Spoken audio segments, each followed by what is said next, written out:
Hi guys, welcome back. So this is part 3 of bending stress on beams. So we have here problem number 4, a wide flange. So we have here wide flange of W14 by 30 was used for a cantilever beam. It has a loading of 25 pound-feet na moment, and we have a point load of 500 pounds. So here is the shear and moment diagram. So it was already given. So we know our working equation, sigma is equivalent to mc over I. Okay, and that is negative. But I over c here can be transformed into negative m divided by I over c. And I over c here is equivalent to s. So you have m negative over s. The s that we are pertaining here is what we call the section modulus. And you can find the section modulus given from the table of Steelbooks. Okay, so our moment, the moment that we're going to use would be the largest value from our shear and moment diagram. So the largest moment is negative 15,000. And the section modulus would be, we are going to search what is S of W14 by 30. So we have here the properties of wide flange section. So we need to locate W14 by 30. So we have here W14 by 30. Okay, 14 W14 by 30. Then hanapin natin yung S.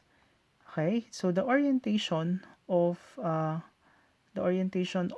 this table is this way. Okay, so it is oriented this way. So we are going to locate the S on the x-axis. Okay, so we have here 42 S I over C for W14 by 30, that is 42. But if this I-beam here is oriented as H, not as an I, it is oriented as H, then we are to refer it on the y-axis. Okay, but since it is oriented this way, we are going to refer it on the x-axis, and that is 42. So S here is equivalent to 42. So we can now solve the value of sigma. Sigma is equivalent to MC. We have negative negative times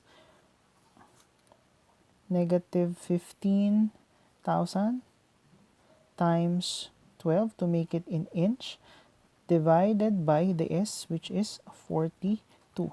Therefore, sigma is equivalent to 4,285.71, and that is in PSI. But if I repeat, if your section is symmetrical, we can use naman the absolute value. So no need to write for the negative. Okay, so we have here problem number 5. What is the lightest W-shaped beam that will support a 45 kilonewton load shown in the figure without exceeding a working stress of 120 megapascals? So this time, this is already on the design part. So we call this the economical section. So one of the we have two functions why civil engineer exists. First is for safety, and second is for economical purposes. So safety, ibig sabihin, our loading should not exceed 120 megapascals. Second, in terms of economical advantages, dapat makakatipid tayo. So we are going to choose the safest and the lightest material. So that is what problem number 5 is asking. Okay, So we have here our working equation. Sigma is equivalent to M over S. Okay, so I'll be using in terms of S, because according to because from the table we can only find the value of S. We cannot find I divided by C, so that would be very difficult. Okay, so we have here over S. So if I am to rearrange my equation, S minimum is equivalent to M max divided by the working stress. And we have here the absolute value. Okay, so substituting, S min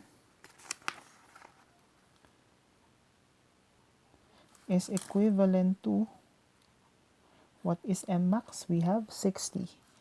That is in kilonewton, so times 3 to times 10 raised to the 3 power to make that in Newton. So we have the working stress to be 120 times 10 raised to 6 Newton meter. Okay. No, Newton per meter squared, because that is megapascals. Therefore, S min is equivalent to 5 times 10 raised to negative 4. So let's make that positive, so that no, let's make that times 10 raised to 6, negative 6, and this is meter squared. Okay, so we need to convert this into mm, because from our table it is in mm to the third power. So this is we have here, for 1 meter we have 1000 mm. Okay, so this is raised to the third power, so raise this whole to the third power. Therefore we have S min as equivalent to 500 times 10 raised to 3 mm to the third power. Okay, so we are now going to check our table. Okay, so from our table you can find that in your appendix B. So from of the book, no, so from the table we have here 200 times 200 by 52, W250 by 48, and W310 by 38.7. Okay, so if you are to check here, what the value that we were able to solve here is 500 times 10 raised to 3. By first glance, I will be choosing 511, because 511 is far greater than no, it is the nearest value from 500, which is supposed to be S is greater than S min para pumasa yung material. So by first glance, I'll be choosing 511, which is W200 by 52. But being mindful of the mass, okay? So pag mas mabigat yung material, mas mahal, because the pricing on the market depends on the weight of the material. So if I am to be choosing depending on the mass, or depending on the costing, it would be best if I am to choose the lightest material. Okay, so based on these three given here, the lightest material is 38.7 kilogram per meter. So mas mura ito compared sa 52 kilogram per meter. And the thing is, pasado pa rin naman, because S is greater than S min. And the value of S min is 500. And the value of the S for W310 by 38.7 is 547. Okay? The reason is bakit we are choosing the light we are choosing these values because pare-pare sila ng S pero magkakaiba sila ng weight is because we are having what you call the headroom clearance, or this is what you call the vertical clearance. So there are beams that require shorter depth, but you still have to have the same properties for the metal. Okay? So, yan yung isa sa mga factor na kinoconsider natin, which is the design. So, naka-specify naman yan sa mga plano na ibibigay ng architect. So, pag sinabi nila the vertical clearance is like this, then we need to comply. So, we are going to choose, or we are to adopt W310 by 38.7. So, here I am going to adopt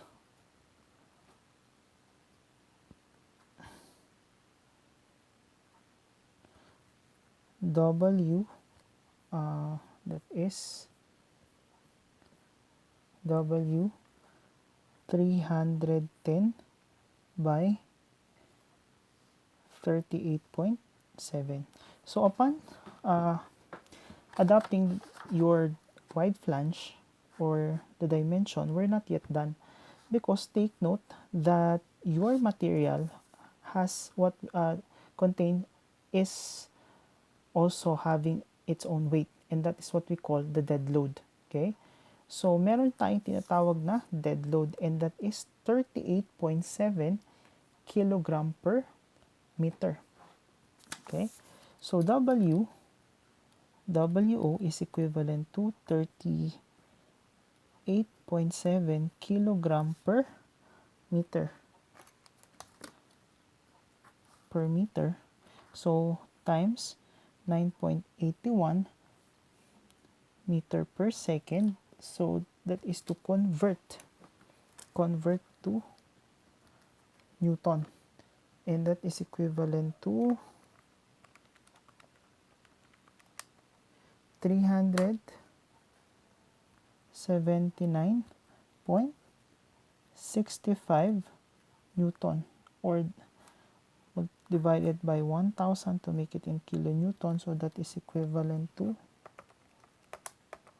0.38 kilo Newton per meter.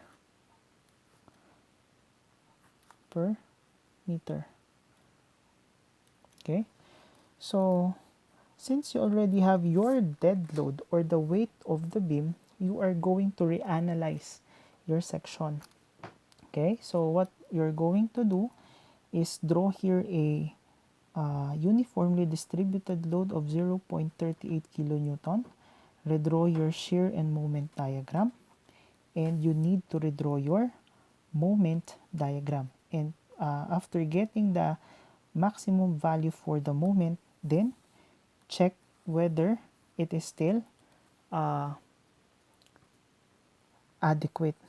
So, paano natin i-check kung adequate? You have your new X max. So, input your X max. Input here your working stress.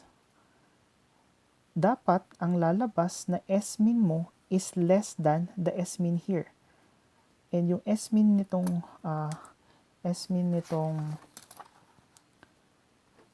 nito is 547 times 10 raised to 3. This is S. Okay? So, S min should be less than S. So, if ganito yung magiging sagot mo, then your design is adequate. If it so happen that your S min is greater than your S, then you need to find another wide flange that would fit into your criteria. Okay? So, for your assignment, you need to redo the analysis, add here your uniformly distributed load, redraw your shear diagram, redraw your moment diagram, and check whether this section is adequate. So if S min is less than S, therefore it is adequate section or section adequate. Okay? If lalabas na S mean is greater than S, no need to redo it again. Just ilagay, just place it there that it is inadequate section. So that is to be submitted on Sunday 9 a.m. My email address is all small letters ktcabanlig at slu.edu.ph.